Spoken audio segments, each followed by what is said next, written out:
কুমিল্লার মানুষটা মানুষে গাইলা না গা দেখতে পারে না গা, এই কারণে দেখতে পারে না। কুমিল্লার মানুষ যে চোর। আমার বাড়ি কুমিল্লা লেগে হইব।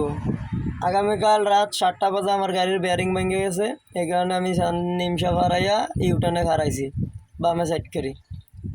রাইতে 3টা পর্যন্ত জাগনা আসলাম, মিস্ত্রি রাইতে 5টা বাজছে। 4টা 20-এ আমার ট্যাঙ্কির তেলগুলো লয়ে গেছে গা। আর আমার ডাইন সাইডে বাম সাইডে এই দোনোটা গ্যালাস, ডাইনে বামে দোনোটা গ্যালাস ভাঙ্গা লাইছে। এই দেখেন ডাইনে বামে দোনোটা গ্যালাস ভাঙ্গা আমারও দইরা আমার মোবাইল মানি ব্যাগ লাইসেন্স টাইসেন্স যা আছে বন্ধুরা কাঠ যা আছে সব লয়ে গেছে গা। খালি আল্লাহ বাঁচাইছে, মোবাইল এটা আমার সিটের নিচে আসলো বিদায় মোবাইলটা পায় নাই।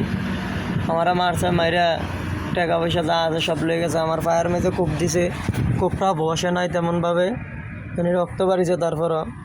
আর এই দেখেন এই আমার মাইরা সাফারিতে বাড়ি দিছে দিয়ে এটা ভুলে গেছে। তো কুমিল্লা মানুষটা এখানে দেখতে পারে না মানছে। কুমিল্লা মানুষ যে চুরি করে একজনে 10 জনের নাম পড়ে। এই ভিডিওটা সবাই ভালো করে শেয়ার করে দিবেন, যেন প্রশাসনের হাতে যায়। একটা পুলিশ নাই, একটা হাইওয়ে পুলিশ নাই, কেন গাড়ি সমস্যা হইতে পারে বা পার্কিংয়ে গাড়ি দাঁড়াইতে পারে। হাইওয়ে একটা পুলিশ থাকবো, কেন কোনো থাকে না, হাইওয়ে পুলিশ থাকে না, কিছু থাকে না, পুলিশে টল দেয় না। ড্রাইভার কীভাবে নিরাপত্তা থাকবে? ড্রাইভারের দিনে দুপুর আইয়া ডাকাতি করে, 4টা 4:30 20-এ আইয়া যদি ডাকাতি করে, একটা ড্রাইভার কতক্ষণ জাগনা থাকতে পারে?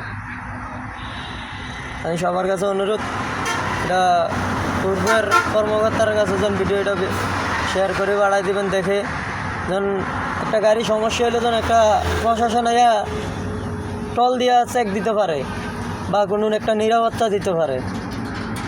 এরকম কোনো নিরাপত্তা নাই এই ইউটার্নটার মধ্যে। বেশি বেশি সবাই ভিডিওটা শেয়ার করে দেবেন। আসসালামু আলাইকুম।